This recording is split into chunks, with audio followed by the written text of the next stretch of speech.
I've always believed that family should be your greatest source of strength. It's the one thing you can rely on when everything else in life feels uncertain. But in my family, that wasn't the case. Behind the polished smiles in our holiday photos and the polite greetings at church, there were fractures, hairline cracks of resentment, favoritism, and unspoken tension that only grew deeper with time. My name is Daniel Reyes, and this is the story of how my father blocked me from the future I had worked for my whole life, and how I turned that betrayal into the fuel for my revenge, one that no one in my family ever saw coming. Growing up in my father's shadow, my father, Victor Reyes, was a man of pride. To outsiders, he looked like the ideal patriarch, tall, commanding, and successful.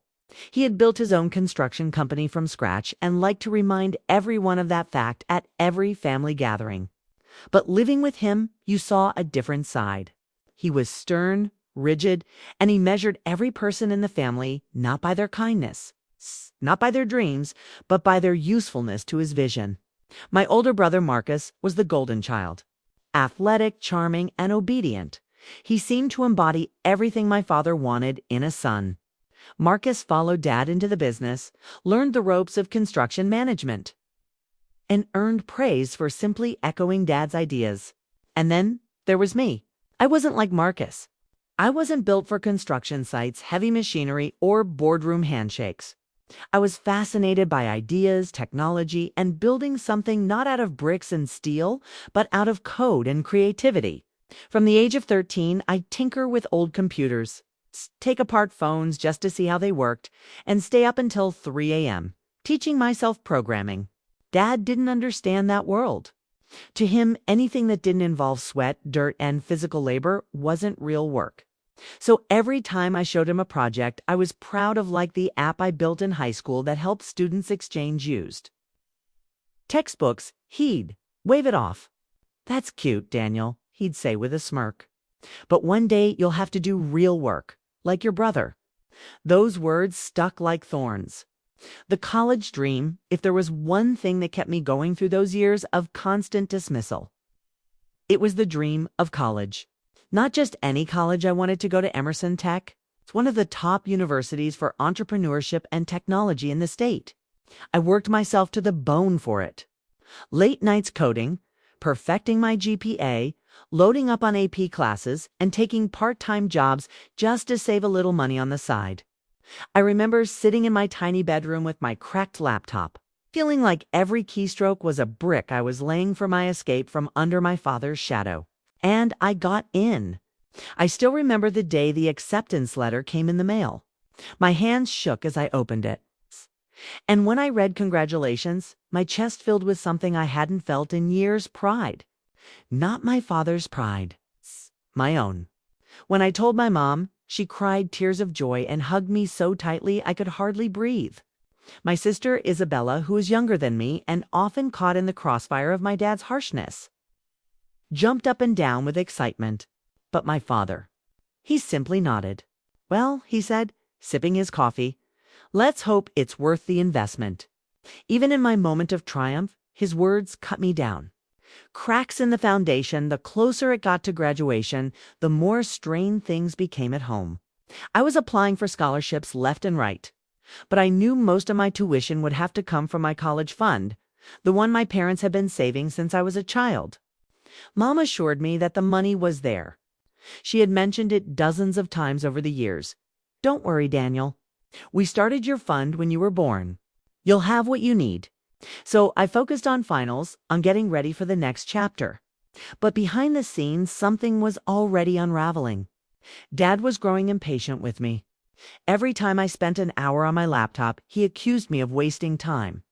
Every time Marcus walked into the room, Dad lit up with pride, asking him about the business, about new contracts, about real life. I felt invisible. And yet, in that invisibility, I was planning. I was sketching out startup ideas in my notebook, thinking about apps that could solve everyday problems. I wanted Emerson Tech not just for the degree, but for the environment, the connections, the chance to breathe in a place where ideas were celebrated instead of mocked. I told myself, just get there, Daniel. Once you're there, everything will change. Family tensions rise, the breaking point started to build during family dinners. One evening, Marcus was bragging about closing a small contract for the company. My dad beamed at him. "That's my boy," he said proudly, already learning how to keep the family business alive. Then his eyes shifted to me. "And what about you, Daniel? What are you working on these days? Any more of those little computer games?" "It's not games, Dad," I said, trying to keep my voice steady. "I've been developing a prototype for an app that helps local shops manage inventory." Marcus snickered. "So, like a calculator?" The table erupted in laughter. Even my aunt, who barely understood what I was talking about, chuckled. I sat there, heat rising to my face, stabbing my fork into the overcooked roast chicken. One day I thought, one day I'll show them. The countdown to graduation, by the time graduation rolled around, I was ready to leave that house. I had packed most of my things, filled out housing forms for Emerson, and was just waiting for the summer to pass. Then one night I overheard a conversation that made my stomach drop. I was walking past the living room when I heard my dad's voice, low and serious. "He doesn't need all that money wasted on some fancy tech school. He should be working with me, learning a trade that actually matters." Mom's voice was urgent. "Victor, you promised. That money is for Daniel's education. He earned this." "He earned nothing," Dad snapped. "He's playing with toys while Marcus is out there bringing in contracts. I won't throw away money on nonsense. If he wants to go to college, he can take loans like everyone else." I froze in the hallway, my heart pounding so hard I thought they'd hear it. What did he just say? The silent war. From that moment on, everything changed. I couldn't look at my father the same way. Every time he smiled at Marcus or barked an order at me, I heard those words in my head. He earned nothing. I didn't confront him, not yet. I buried myself in work, doubling down on my part-time job at the local electronics store, putting aside every dollar I could. I also threw myself deeper into my startup idea. If Dad wouldn't believe in me, then I'd create something so undeniable even he couldn't ignore it. But the resentment simmered. And in those long summer nights, lying awake, staring at the ceiling, I realized something. This wasn't just about money. This was about control. Dad wanted to shape me into Marcus's shadow, to strip away my dreams and replace them with his own. I couldn't let that happen. Foreshadowing the betrayal, the weeks leading up to the official start of college were some of the hardest. I'd hear Dad and Marcus talking in the garage about the future of the company as if I didn't exist. Sometimes when I walked into the room, the conversation would stop abruptly. Marcus would smirk, and Dad would clear his throat. Mom tried to shield me, constantly reminding me that she believed in me, that she was proud. Isabella slipped me encouraging notes, little sticky notes with words like, "Don't give up, Danny. You're going to change the world." But under it all, the dread was building, because I knew my father, and I knew he wasn't bluffing. Something was coming. Something that would change everything. Graduation day should have been the proudest moment of my life. After years of grinding through sleepless nights, balancing AP classes with a part-time job, and dealing with my father's constant disapproval, I was finally crossing the stage to accept my diploma. I remember the scorching June sun that beat down on us as we lined up in our caps and gowns. The principal's voice boomed through the speakers, calling each student one by one. My heart raced as I waited for my name. I wasn't valedictorian, but I was close-eyed. Worked for honors, and this was supposed to be my launch into the future. Daniel Reyes. I walked across that stage, gripping the diploma cover like it was my ticket out of everything I had endured. I glanced into the crowd, searching for my family. My mother waved, tears shining in her eyes. Isabella was jumping up and down, clapping like crazy. And then there was my father, arms crossed, expression unreadable.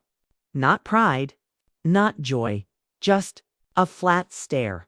The celebration that wasn't after the ceremony, families gathered outside for photos, laughter, and plans for dinner celebrations. My classmates hugged their parents, already buzzing about their college dorms and futures.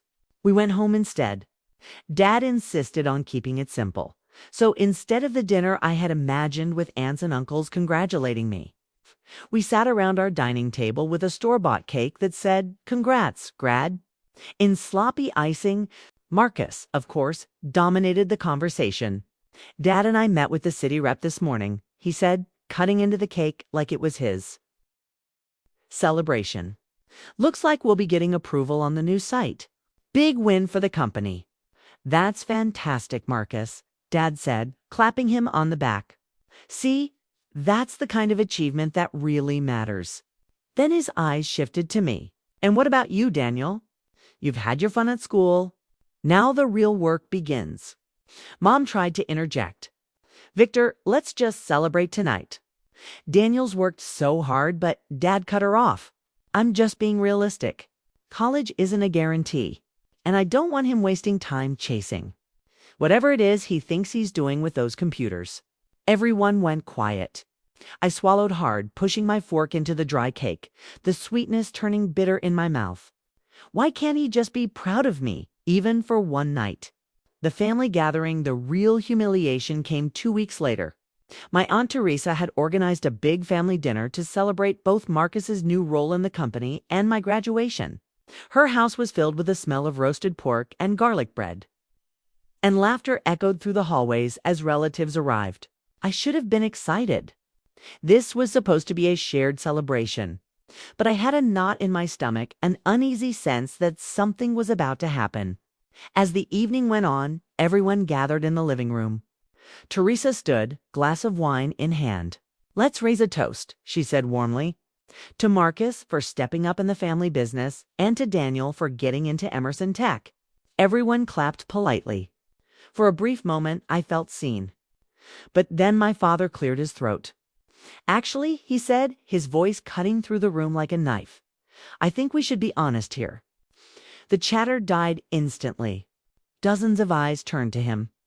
Daniel won't be going to Emerson Tech, Dad announced metaphorically. We've decided that the college fund would be better invested elsewhere. If he really wants to go, he can take out loans like everyone else. The public betrayal, the words hit me like a punch to the gut. What? I said, my voice cracking. What do you mean? That's my fund. That money was meant for my education. Dad shook his head. No, Daniel. That money was saved for the family's future.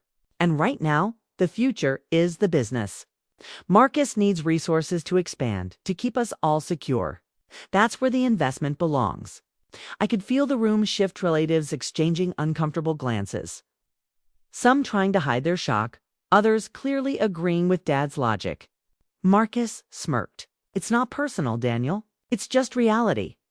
You know, college isn't for everyone. I wanted to scream, to shout that I had worked for this my entire life, that my grades, my projects, my acceptance letter meant something. But the words caught in my throat. Instead, I heard myself whisper, So you're stealing my future? To give it to him? Dad's eyes narrowed. Don't use that tone with me. You've been coddled long enough. If you really want something in life, you'll work for it, just like I did. Just like Marcus is doing. The laughter, and then it happened. One of my uncles chuckled. Guess Daniel's going to learn the hard way. Another relative chimed in. Not everyone's cut out for college. Maybe it's for the best. The laughter spread, small at first, then louder. I stood there, fists clenched, face burning as tears threatened to spill. It felt like the walls were closing in on me, every mocking smile another dagger in my chest. Even my grandmother, who always defended me, sat in silence. She didn't laugh, but she didn't stop them either. I felt like I was naked in front of everyone, my dreams stripped away, my worth reduced to nothing. My mother's plea mom finally stood, her voice trembling with anger. Enough. Victor, how could you humiliate him like this? This is his future. But Dad waved her off. It's called tough love, Maria. Better he learns now than later. The world doesn't hand you things just because you think you deserve them. I looked at her silently, begging her to fix it, to make him see. But the helplessness in her eyes told me everything. No one was going to save me. The breaking point, I stormed out of the room, ignoring the whispers that followed me down the hallway. I stepped outside into the cool night air, the sound of crickets buzzing around me. But all I could hear was the echo of their laughter. My hands shook as I pulled out my phone. I wanted to call someone, anyone, But who would understand? My best friends were supportive, but they couldn't feel the knife twisting in my gut the way I did.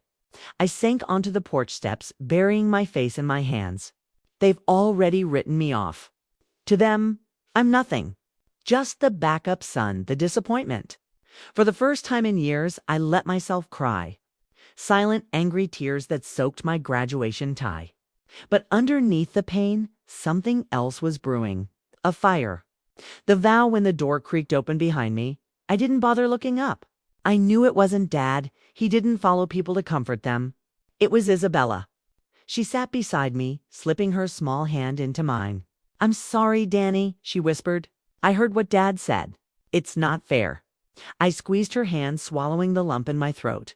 "I'll show them," I said quietly, almost to myself. "One day, I'll show all of them." That night, as the party continued inside, I made a silent vow under the stars. If my father wanted to block my path, I'd carve a new one. If he wanted to laugh at my dreams, I'd build something so undeniable it would silence every chuckle, every smirk, every word of doubt. I didn't know how yet, but I knew this. The humiliation they handed me that night would become the fuel that burned in me forever. And one day, it would turn into their greatest regret. I wish I could say that after that night at my aunt's house, things cooled down. That the embarrassment faded and Dad softened, or that my relatives apologized. But they didn't. The whispers followed me everywhere. At church, I overheard my cousins muttering about how I was the one who thought he was too smart for real work. At the electronics store where I worked, one of my uncle's friends came in and smirked. "So this is what happens when you don't join the family business, huh?" Each word was salt in an open wound. But instead of breaking me, it sharpened me. Quiet resentment, quiet work, I withdrew from family dinners as much as I could. I avoided my father, avoided Marcus, avoided anything that made me feel small. At night, while the house was quiet, I poured myself into my laptop. I was building something I barely understood at the time, but knew had potential. It started as a tool for the small businesses in town. I'd seen firsthand how local shops struggled to keep track of inventory and online orders. The big chains had sleek systems. Mom-and-pop stores had handwritten ledgers and stress. I thought, what if I built something simple, affordable, and digital? So I did. Line by line, I coded a platform that would let local businesses manage stock, track sales, and even create small online shops with just a few clicks. I called it ShopLink. It was rough, buggy, and half the time it crashed. But it was mine. And every time I fixed a bug or added a feature, I felt alive in a way I never did when Dad barked at me to move bricks in the yard. A bitter discovery one late night. I went to the kitchen for a glass of water and overheard Marcus on the phone in the living room. "Yeah, Dad's pulling from Daniel's fund," he was saying casually.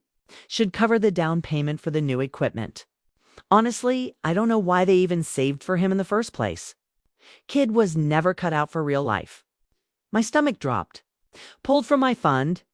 I had suspected Dad was serious. But hearing Marcus say it so casually, like my entire future was a joke to Himlet, a fury inside me I didn't know I had. I confronted Mom the next morning. "Is it true?" I asked, my voice shaking. "Did Dad take the college money?" Her face went pale. She hesitated, then nodded. He used most of it for the company," she whispered. "He said it was temporary, that he'd pay it back. But Daniel?" Her eyes filled with tears. I tried to stop him. I swear I did. The room spun. The betrayal was worse than I'd imagined. It wasn't just tough love or a test. He had stolen from me. He had stolen my future and handed it to Marcus like it was nothing. That was the night something inside me snapped. The spark of opportunity anger could have destroyed me. It could have driven me to despair. But instead, it pushed me to work harder. I doubled down on ShopLink. I reached out to a local coffee shop owner I knew from the electronics store and asked if she'd be willing to test my system. "Daniel, I can't pay you," she warned. "I don't need payment," I said. "I just need proof that this works." She agreed. And within weeks, her tiny shop was running smoother than ever. She told her friends, and soon I had 3 businesses using my clunky little platform. It wasn't glamorous. I was barely making enough to cover my own expenses, let alone tuition. But it was real. People were relying on what I had built. And for the first time, I felt a glimmer of something I hadn't felt in months. Hope. The revelation about Marcus the Twist came one evening when Marcus barged into my room uninvited, holding a stack of papers. "Dad says you've been wasting time again," he sneered. "Look, Daniel, just give up already. Tech isn't going to save you. You're not cut out for it." I tried to ignore him, but something on the papers caught my eye. "Wait," I said, snatching a page. It was an invoice from Dad's company to a local government office. But the numbers didn't add up. The materials listed were inflated, almost double the actual cost. "Give that back." Marcus snapped, trying to grab it. But it was too late. "You're overbilling," I said slowly. "You're lying on the invoices." Marcus's face twisted. "Mind your own business, Daniel. You don't know how the real world works." He stormed out, slamming the door behind him. I sat there, staring at the paper in my hands. Not only had Dad stolen my college fund, he and Marcus were running shady deals under the family company. The weight of the truth for days. I wrestled with what I'd found. Part of me wanted to march into the living room, wave the invoices in Dad's face, and expose him for the fraud he was. But another part of me whispered, "Not yet. Not until you're ready. Because what good would it do?" He held all the power. He had the company, the money, the family's loyalty. If I exposed him now, I'd just look bitter and desperate. No, I needed leverage. I needed proof. So I started quietly gathering everything I could. Whenever Marcus left papers lying around, I snapped photos. I dug into the public records of the company's contracts. And slowly a picture emerged. The golden boy and the proud patriarch weren't as honorable as they pretended. And if I played my cards right, that truth would one day become my weapon. A glimmer of recognition, meanwhile, ShopLink was growing. The coffee shop owner introduced me to a local bookstore. The bookstore introduced me to a small boutique. Before I knew it, I had 10 businesses using my platform. One night, the coffee shop owner pulled me aside. "You know, Daniel," she said, "what you've built, it's special. Don't let anyone tell you otherwise. You should be proud." Her words hit me harder than I expected. They weren't just polite encouragement. They were validation. For the first time, someone outside my family saw value in me. And it made me realize something.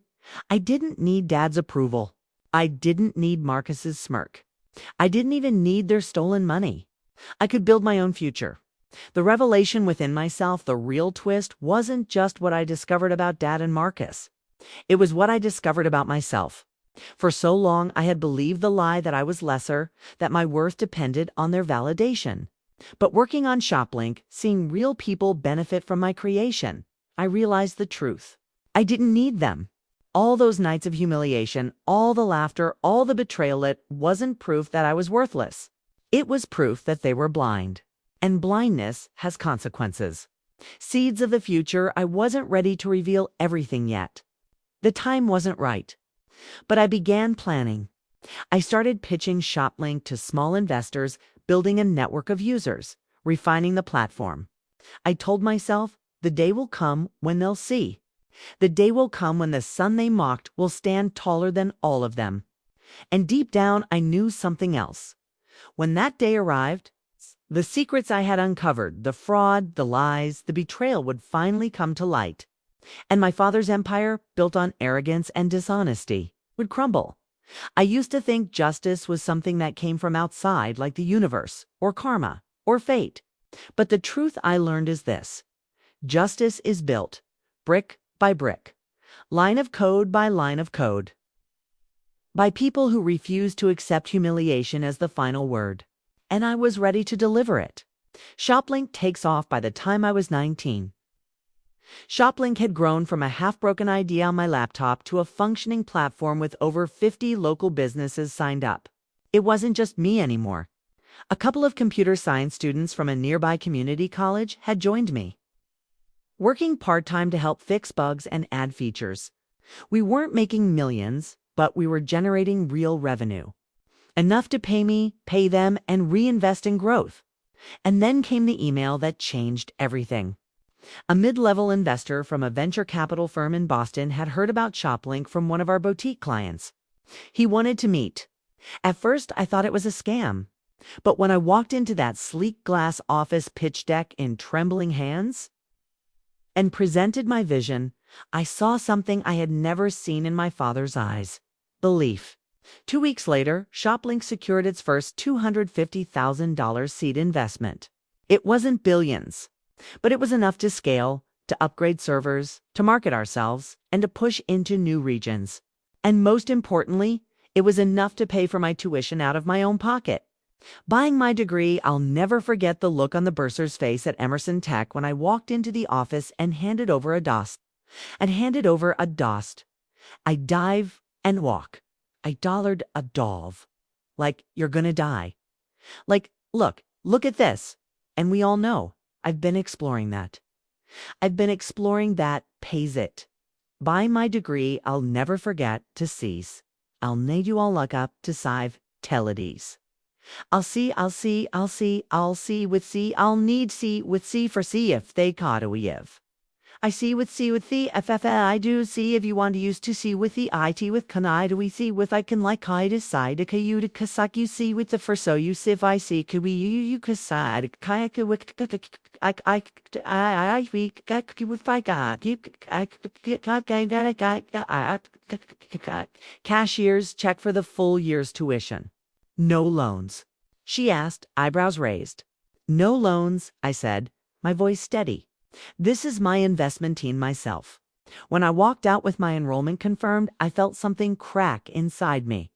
The chains of dependence on my father's so-called support were broken. He hadn't given me my future, he had tried to take it. But I bought it back on my own terms. And that victory was sweeter than anything he could ever imagine.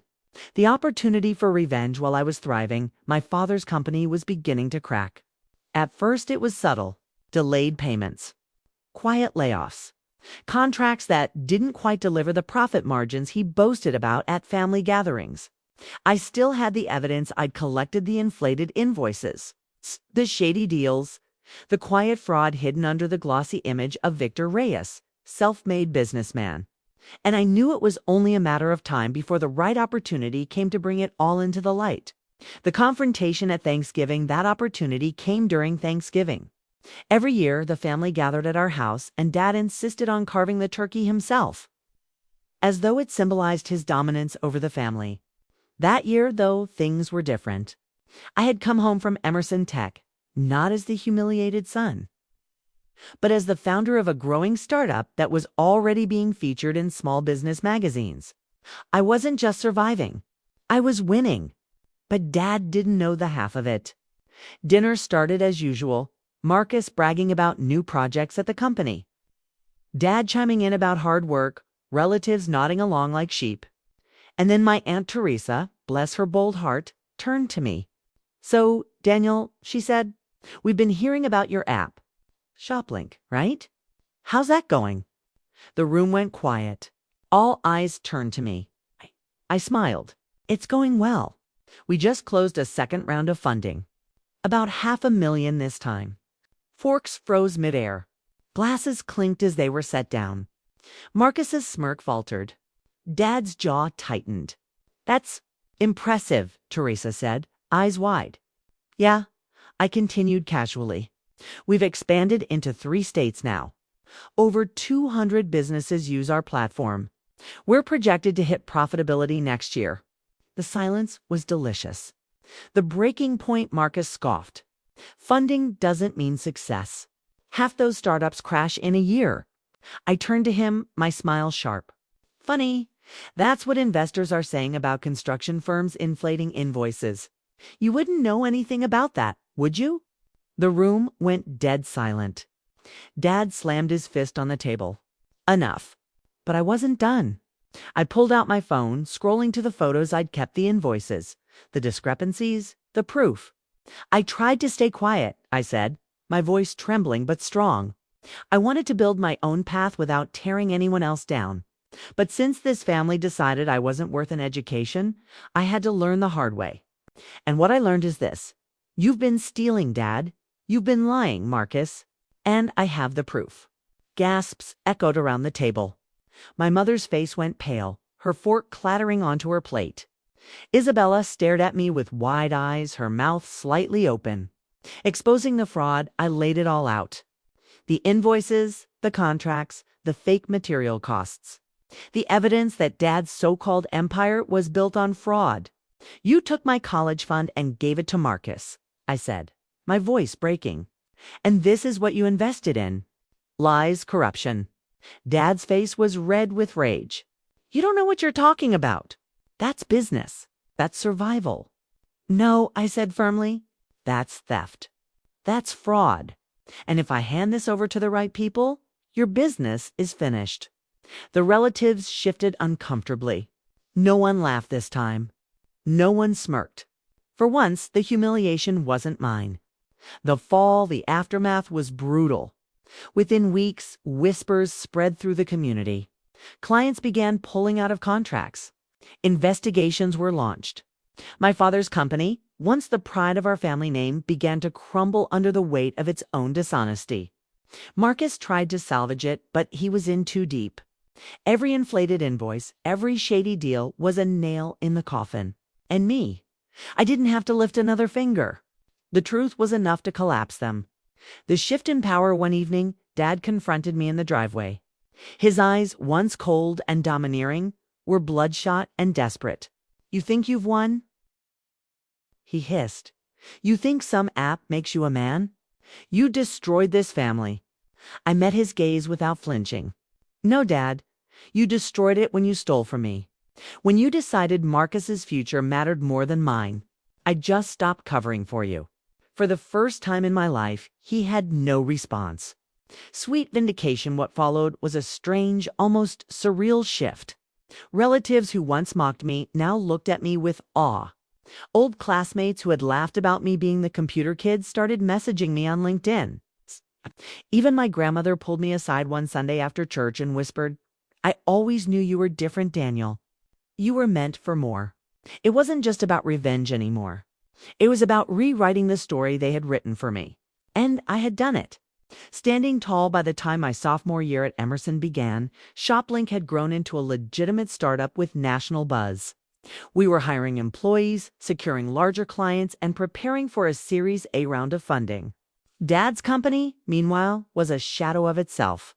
Lawsuits piled up, contracts dissolved.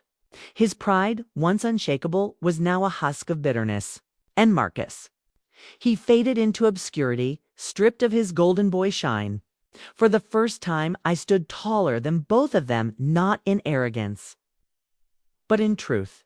When you live through betrayal, humiliation, and injustice, there are two paths you can take. You can let it define you, or you can let it refine you. For a long time, I thought my father's rejection had defined me, that I was doomed to carry the weight of his disapproval for the rest of my life. But standing where I am now, I see it differently. His betrayal didn't break me. It built me.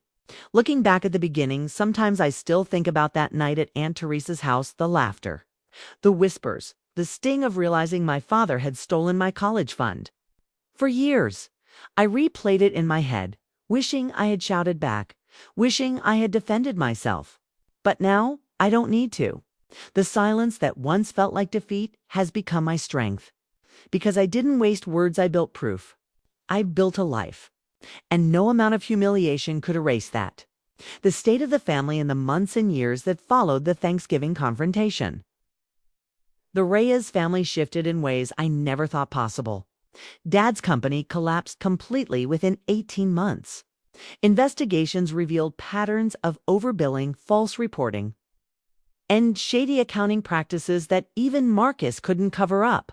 Some contracts were voided, lawsuits piled up, and eventually bankruptcy was inevitable. Marcus drifted from job to job, never able to live up to the golden boy image Dad had crafted for him. Without the safety net of the company, he had to face reality. I'd like to say I felt sorry for him, but I didn't.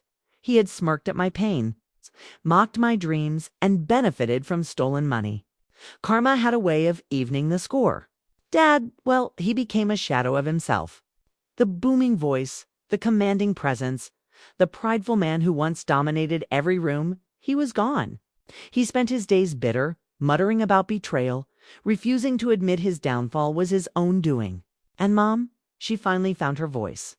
When the company collapsed, she stepped back, stopped enabling Dad's tyranny, and supported Isabella and me without apology. She admitted she wished she had fought harder for me when I was younger. I told her it was okay because I had fought enough for myself. My relationship with Isabella, one of the brightest outcomes was my bond with Isabella. Through everything, she was my anchor. She reminded me of who I was when I almost forgot.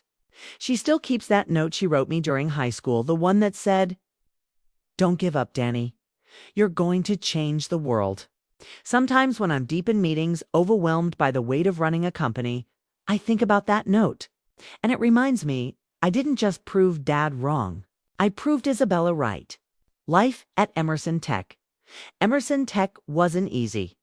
Balancing classes, startup responsibilities, and the mental weight of my family's implosion nearly broke me more than once.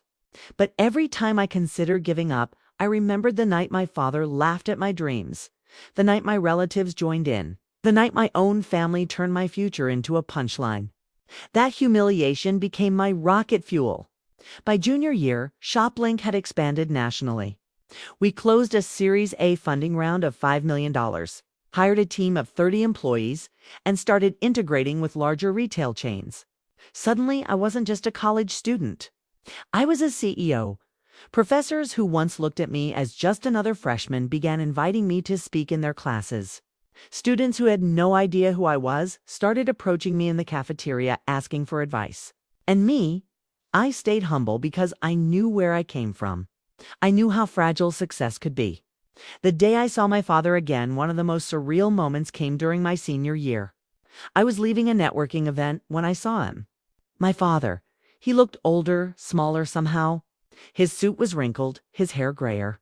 He approached me cautiously as though I might turn him away. "Daniel," he said softly, I heard about ShopLink, about you. You've done well." I studied him for a moment. This was the man who had stolen my college fund, laughed at my dreams, and chosen Marcus over me. And yet, here he was, stripped of power, standing before me like a beggar, asking for scraps of dignity. "Yeah," I said finally, "I have." He nodded, swallowing hard. "I just wanted to say, maybe I was wrong. The words should have healed something in me. But they didn't. Not really. Because I realized I didn't need his apology. I didn't need his validation. So I just nodded. "Take care, Dad." And I walked away. Closure that moment was closure. Not because he admitted defeat, but because I no longer cared whether he did. His opinion no longer held power over me. And that's the real justice, not making him suffer. Not watching his empire crumble, but freeing myself from the chains of his control. The lessons learned looking back, there are a few truths I carry with me. Family isn't always blood. Sometimes the people who believe in you the most aren't the ones who share your last name. For me, it was friends, mentors, and small business owners who trusted a teenager with a buggy app. Humiliation is fuel if you let it be. That night of betrayal could have destroyed me.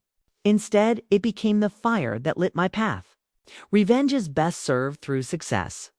Exposing my father's fraud was satisfying, yes.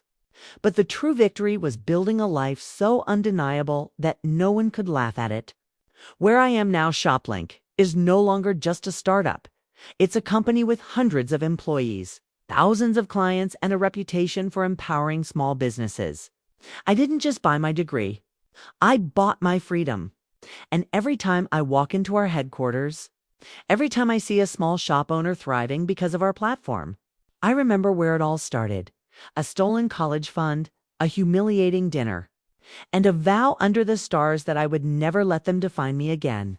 Final words: if you've ever been told you're not enough, if someone has laughed at your dreams, stolen your future, or written you off, remember this: their opinion is not your destiny.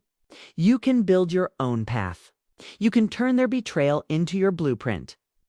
I did. And now every success I achieve is a reminder. The boy they mocked for chasing toys is the man who built an empire. Dad blocked my college funds, but I've bought my degree with my startup with my grit and with the fire they tried to extinguish. And in the end, that's the sweetest revenge of all. And that's how I turned my father's betrayal into my greatest victory. If you enjoyed this story of family conflict, betrayal, and sweet revenge, don't forget to hit that like button. It really helps more people discover these stories. Make sure to subscribe and ring the bell so you never miss the next drama that will keep you on the edge of your seat.